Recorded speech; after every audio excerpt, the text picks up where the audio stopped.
رافضی کون ہے؟ رافضی بنتا کیسے ہے؟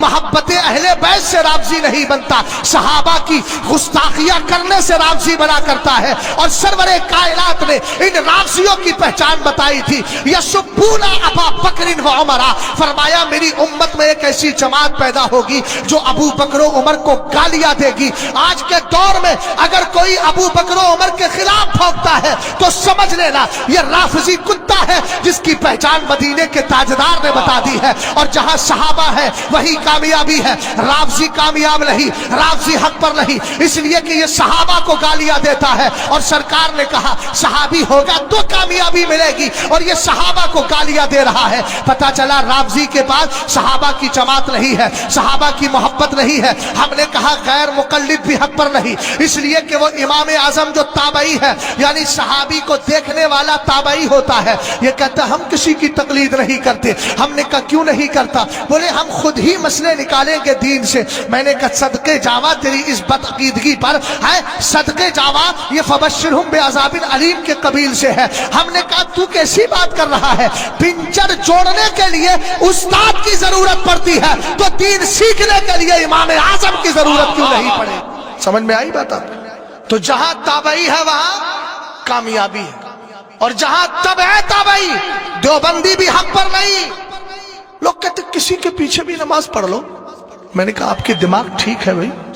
جب حضور نے فرما دیا لا يقبل اللہ لصاحب بدعۃ صلاۃ ولا صوما ولا صدقۃ ولا حجا ولا عمرۃ ولا جہادا فی سبیل اللہ ولا صرفا ولا عدلا یخرج من الاسلام کما تخرج الشعرۃ من العجین، دھیان سے سنیے گا، سرور کائنات فرماتے ہیں بد عقیدہ بد عقیدہ بد عقیدہ بد عقیدہ کی اللہ نہ نماز قبول کرتا ہے، نہ صدقہ قبول کرتا ہے، نہ روزہ قبول کرتا ہے، نہ عمرہ قبول کرتا ہے، نہ حج قبول کرتا ہے، نہ زکوٰۃ قبول کرتا ہے، نہ فرض نماز قبول کرتا ہے، نہ نفل نماز قبول کرتا ہے۔ اللہ اکبر۔ وہابی کے پیچھے نماز پڑھنے کھڑا ہوا، کیا کہا؟ پیچھے اس امام کے۔ میں نے کہا تھا کون؟ بولے وہابی تھا۔ میں نے کہا حضور نے کیا فرمایا؟ بد عقیدہ کی نماز قبول، اونچا بولو قبول۔ میں نے کہا جب بد عقیدہ کی نماز قبول نہیں تو کہہ رہا ہے پیچھے اس امام کے، تیری کہاں قبول ہوئی؟ سننا میری بات کو، میری طرف دیکھیں۔ ہاں کیا کہا؟ پیچھے اس امام کے۔ حضور فرماتے قبول ہے ہی نہیں۔ اب سرکار سے زیادہ جاننے والا کوئی ہے کہ آج کے دور کا؟ یہ بریلویوں نے اختلاف پھیلایا۔ میں نے کہا بریلویوں نے اختلاف پھیلایا تو مرنے کے بعد پتا چلے گا کہ بریلوی حق بتاتے رہے اور تو اس کو اختلاف کا نام دے کر شیطان کا پٹھو بنا رہا۔ ایک بات یاد رکھیں، صحیح اور غلط کا فرق اگر آپ نے نہیں کیا تو پھر آپ دنیا میں کسی طریقے سے بھی معتبر نہیں ہے۔ یار سڑے ہوئے سیب کو، اچھے سیب کو ہر آدمی الگ الگ بتاتا ہے کہ نہیں بتاتا ہے؟ کسی نے مجھ سے پوچھا تھا وہابی اور سنیوں میں فرق کیا ہے؟ میں نے کہا جو نبی کو زندہ مانتا ہے وہ سنی ہوا کرتا ہے، جو نبی علیہ السلام کو مردہ کہتا ہے وہ وہابی ہوا کرتا ہے، جو کہتا ہے نبی علیہ السلام سے وصال کے بعد مدد مانگی جا سکتی ہے وہ سنی ہے، اور جو یہ کہے مر کر مٹی میں مل گئے معاذ اللہ ان سے مدد نہیں مانگی جا سکتی وہ وہابی ہے۔ اب میں آپ سے پوچھنا چاہتا ہوں، ذرا سینے پہ ہاتھ رکھ کے بتائیے گا اگر آپ کو باپ سے سچی محبت ہے، بھائی بات نہ کریں، میری بات کو دھیان سے سنیں، اگر سچی بات بولنے کا آپ کے اندر مزاج ہے تو پھر ایک بات سنیے گا، یہ جناب بیٹھے ہوئے ہیں، ان کا ایک شخص ایسا ہے جو ان کے باپ کو گالیاں دیتا ہے، اور ایک ایسا ہے جو ان کے باپ سے محبت بھری باتیں کرتا ہے، ان سے پیار کرتا ہے۔ بتاؤ آپ سے پوچھ رہا ہوں، آپ دونوں کو برابر سمجھو گے؟ اونچا بولو، دونوں کو برابر سمجھو گے؟ ہرگز نہیں سمجھو گے۔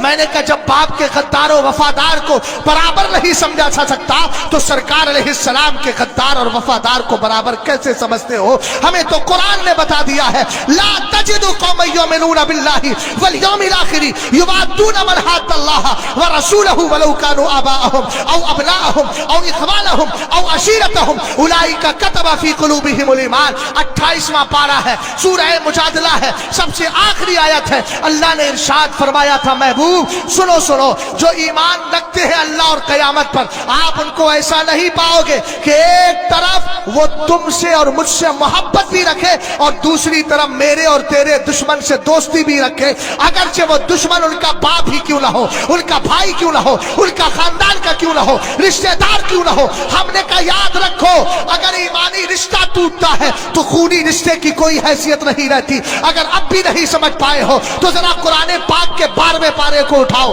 حضرت نوح کا بیٹا سگا بیٹا تھا، لیکن جب حضرت نوح کے ساتھ کشتی میں سوار نہیں ہوا اور اللہ رب العزت کی بارگاہ میں آپ نے اس کے لیے دعا کی، قرآن نے کہا انہو لیس من اہلک، وہ تیرے گھر والوں میں سے ہے ہی نہیں۔ ہم نے کہا بیٹا ان کا تھا، لیکن رب نے منع فرما دیا۔ اس سے سمجھ میں آ گیا ایمانی رشتہ جب تک زندہ رہتا ہے تبھی تک خونی رشتہ باقی رہا کرتا ہے، اور جس دن ایمانی رشتہ ٹوٹ جاتا ہے خونی رشتے کی کوئی حیثیت نہیں۔ سمجھ میں آئی بات؟ آپ حدیث میں نے سنا یاد ہے، بد عقیدہ نے مزارات اولیاء کو مٹی کا ڈھیر کہا۔ آپ کہتے ہو ڈھیر؟ کتابوں میں لکھا ہے انہوں نے، ہم اپنی طرف سے تھوڑی کوئی قصے سنا رہے ہیں، اساطیر الاولین تھوڑی ہیں، پچھلے زمانے کے قصے نہیں ہیں، یہ ان کی کتابوں میں لکھا ہے۔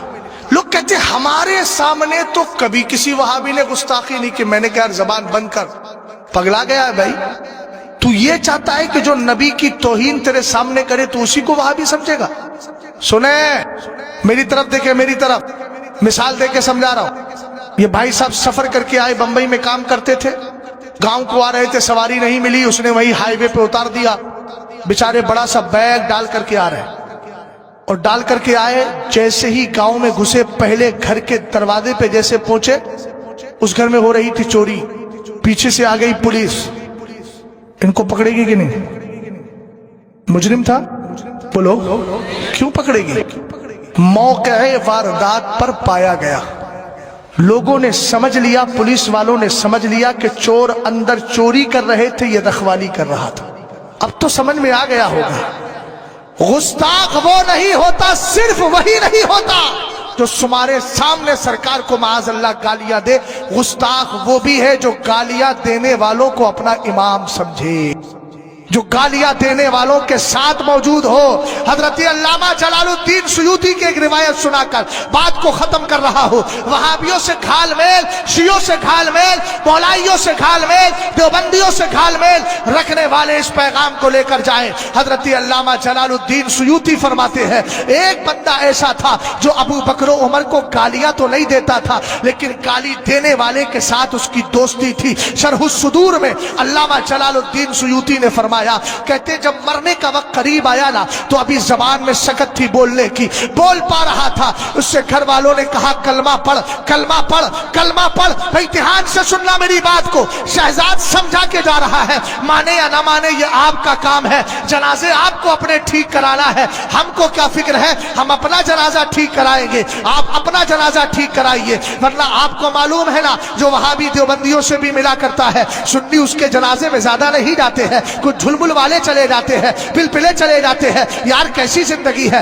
مرنے کے بعد نماز پڑھنے والے بھی نہیں آئے، ایسے متسلم ہو کر رہے، ایسے مضبوط ہو کر رہے۔ لوگ کہے یار کیسا بھی تھا لیکن مصطفیٰ کا سچا وفادار تھا، تسلم پڑا تھا، تو لوگ دوڑ دوڑ کے نماز پڑھنے کے لیے آئیں گے۔ سرکار تاج الشریعہ کو کون نہیں جانتا ہے، میرے مرشد نے حق کو حق کہا، لوگ کہتے تھے سب کی مخالفت کرتے ہیں، ان کے پیچھے آئے، ان کی نماز جنازہ میں آئے گا کون؟ لیکن 62 لاکھ یا 70 لاکھ کی پبلک نے بتا دیا حق بولتے رہو، خدا جنازے میں بھیڑ یوں ہی کر دے گا۔ سمجھ میں آئی بات؟ علامہ دھیان سے سننا میری بات کو، علامہ جلال الدین سیوطی کہتے ہیں گھر والوں نے کہا کلمہ پڑھ، کلمہ پڑھ، کلمہ پڑھ، کلمہ پڑھ، زبان پہ کلمہ چڑھ ہی نہیں رہا۔ جب زبان پہ کلمہ نہیں چڑھا تو ابھی بولنے کی سکت باقی تھی، معلم یغرغر، حدیث میں ہے غرغری کی کیفیت روح نکلتی ہے پیروں سے اور آتی وہ یہاں آتی ہے اور یہاں سے آخر میں نکل جاتی ہے، تو ابھی اس کی روح یہاں نہیں آئی تھی، ابھی جسم میں تھی، لیکن حالت بگڑ رہی تھی کہ مر جائے گا۔ دھیان سے سننا بھیا، وہابیوں کے ساتھ دوستی، وہابیوں کے ساتھ شادی، بدعقیدہ کے ساتھ شادی، بدعقیدہ کے یہاں کھانا پینا، بدعقیدہ سے دوستی کرنا، انجام سنے کتنا برا ہے۔ یہ کون تھا؟ یہ سرکار کی گستاخی کرنے والے کے ساتھ نہیں، ابو بکر و عمر کو گالیاں دینے والے کے پاس بیٹھتا تھا صرف، اور جب وہ بکواس کرتا تھا یہ دھیان سے سنتا تھا، خود نہیں کرتا تھا لیکن شریک ہوتا تھا سننے کے اعتبار سے۔ مرنے کا وقت قریب آیا، کلمہ زبان پہ نہیں چل رہا ہے، گھر والوں نے کہا کلمہ پڑھتا کیوں نہیں؟ اب سنے جواب، کہتا ہے کلمہ پڑھوں تو پڑھوں کیسے، سامنے دو شخص کھڑے ہیں،